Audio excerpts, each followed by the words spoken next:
सर्वांना जय महाराष्ट्र. मित्रांनो, या ठिकाणी जरांगे पाटील यांनी शिवनेरीवर छत्रपती शिवाजी महाराज या गडकिल्ल्यावर जाऊन मित्रांनो त्या ठिकाणची माती आपल्या कपाळाला लावून दर्शन घेतलं आणि शपथ घेतली की आरक्षण घेतल्याशिवाय आता माघार नाही.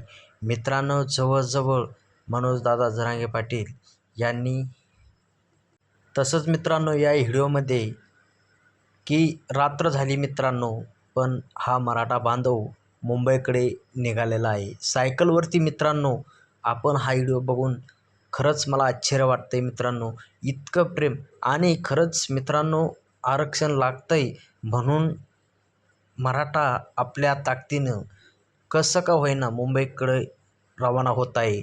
आणि मित्रांनो रात्रीचे जवळजवळ 12-1 वाजलेला आहे मित्रांनो, तरी या बांधवांनी स्वतःची सायकल चालवत मुंबईकडे निघाला आहे. खरंच सरकारने याकडे काहीतरी बारकाईनं लक्ष दिलं पाहिजे आणि मराठा समाजाला जे काय टिकणारं आरक्षण आहे ते दिलं पाहिजे. मित्रांनो, आपण या व्हिडिओमध्ये आयशरवर बसून जाणारा समाज बघतो, कोणी गाड्या. तर मित्रांनो या ठिकाणी भरपूर समाज मोठ्या ताकदीनं ज्या ठिकाणी मनोज जरांगे पाटील यांना जाण्यासाठी जो टाईम निश्चित केलेला आहे तो टाईम न जाता मित्रांनो त्यांना खूप काही वेळ लागत आहे. आणि मुंबईकडे जाताना जागोजागी त्यांचं स्वागत, फुलं उधळणं. मित्रांनो हे मराठ्यांचं प्रेम. आणि त्या ठिकाणी मित्रांनो सोबत मराठे मुंबईकडे निघत आहे. आणि जवळजवळ आता नियोजनकर्त्यांनासुद्धा माहीत नाही की गाड्या किती, मराठे किती. आणि मुंबईतसुद्धा मराठे पोहोचलेले आहे. आणि हे वादळ नक्की खरंच महाराष्ट्रातून आजची ही बैठक मला असं वाटतं की निश्चित वेगळी बैठक आहे. आज आपण या ठिकाणी जेवढे मराठा या बैठकीला आहेत तेवढेच ओबीसी देखील उपस्थित, याचा खूप आनंद या ठिकाणी आम्हाला आहे. कारण मित्रांनो गावगाड्यामध्ये ज्यावेळेस आपण त्या ठिकाणी राहत असतो त्यावेळेस कधीच जात ही पाहिल्या जात नाही. एवढा मित्रपणा त्या ठिकाणी गावखेड्यामध्ये घनिष्ठ असतो की अचानक जर एखाद्याची जात विचारली तरी आपल्याला लक्षात येते की जात कोणती. एवढा घनिष्ठपणा त्या ठिकाणी गावखेड्यामध्ये असतो. आणि आज या बैठकीला ओबीसी बांधव देखील तितक्याच ताकदीने तितक्याच संख्येने या ठिकाणी उभे या बैठकीत बसले. दुसरा आनंद असणार की मनोज पाटील कधी कोणत्या विरोधात एक बाईट मला तुम्ही दाखवा. मीडियावर खाजगीत बोलताना देखील कधीच दादा त्या ठिकाणी हे देखील या निमित्तानं घेणं गरजेचं. एक लक्षात की कुणाचं काढून कुणालाही नाहीये, किंवा ज्या संख्येत पाहिजे त्या लोक हे त्या ठिकाणी दादा ज्यावेळेस त्यावेळेस तुम्ही आता एका धनगर समाजाचा मुलगा आणि त्याचा मग ज्यावेळेस दोघांचे मुलं शाळेत त्यांच्या फीस बघा. आपल्याला सुद्धा इतर जे समाज त्यांना सुद्धा तो गरीब असतो. त्याच्यासारखा सगळ्याची परिस्थिती आपल्या गावाकडे सेम आहे. असं होत नाही की वेगळी आणि मराठ्यांची परिस्थिती सगळे गरीब आहेत.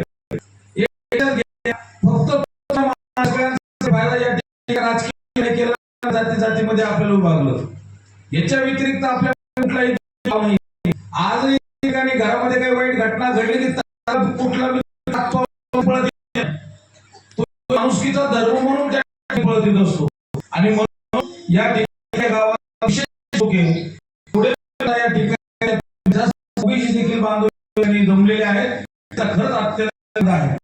आणि म्हणून या सगळ्या ठिकाणी समाजातील एखादा 20 मध्ये शिष्यवृत्तीच्या असेल या या ठिकाणी झुंज आहे आणि म्हणून अशाच पाठिंब्यामुळे निश्चित मराठ्याच्या देखील आरक्षण मिळेल. जो समाजाचा बांधव मराठा बांधव हातात घालून त्या हे स्वप्न ठिकाणी या मराठा समाजात देखील आहे. आता तुम्ही सगळ्यांनी बघितलं अगोदरच्या खूप परिस्थिती आहे, परिस्थिती आपण समजून प्रयत्न करा. आता आताच्या खरंच पाहिजे मित्रांनो. आरक्षण ओबीसी देखील 5,000 रुपये त्या ठिकाणी काय आनंद असणार आहे. आणि मराठा समाजाचा विसरता नाही. ज्या वेळेस आपण ठिकाणी कुठल्याही करायला निघतो त्यावेळेला हातभार इतकाच महत्त्वाचा असतो आणि म्हणून आपल्या सगळ्यांचं या ठिकाणी विशेष कौतुक आहे. सगळ्यात जास्त संख्येने त्या ठिकाणी सर्वांनी मुंबईकडे आता आपल्याला जो काही लढा आहे तो आपल्यावरती घ्यायचा आहे. हा लढा संघर्ष उद्देश म्हणून एकटे लढू शकत नाहीये, कारण एका तुमच्या माझ्या सगळ्यावरती फक्त 3च कामं या गावाने जर केली तर या गावाचं नाव निश्चितच या मराठा आरक्षणाच्या लढ्यामध्ये कुठंतरी लिहिलं जाईल. डोंगरगाव या ठिकाणी म्हणून कायमस्वरूपी पायावर पाय नोंद तरी त्या ठिकाणी मिळेल. 3 कामं या ठिकाणी आपण अतिशय सगळ्यांनी जास्त त्या ठिकाणी बांधव आणि कशी मुंबईकडे याचं प्लॅनिंग करा. 50 लोक झाले, 50 लोकांना 5-5 लोकांची गाडी किती 10 गाड्या लागतील तर 10 गाड्याचा खर्च किती येतो तो खर्च सगळ्यांनी वर्गणी करून 1,000 2,000 तसं यांनी आता 5,000 तसं जे काही करता वर्गणी तुम्ही सगळ्यांनी मिळून करा. आणि ही वर्गणी केल्याच्या नंतर त्यांना किराणाचे आपल्याला खाय प्यायला पुरेल संदर्भात ती त्या ठिकाणी गाड्यात भरून घ्या आणि 3 तारखेला सकाळी 10 आपण अंतर्गत यायचे म्हणून आपण त्या सगळ्या गावात लावा. दुसरी गोष्ट जिम्मेदारी तुम्ही देतोय की आसपास एवढे गाव आहे जिथं आपली कंपनी आहे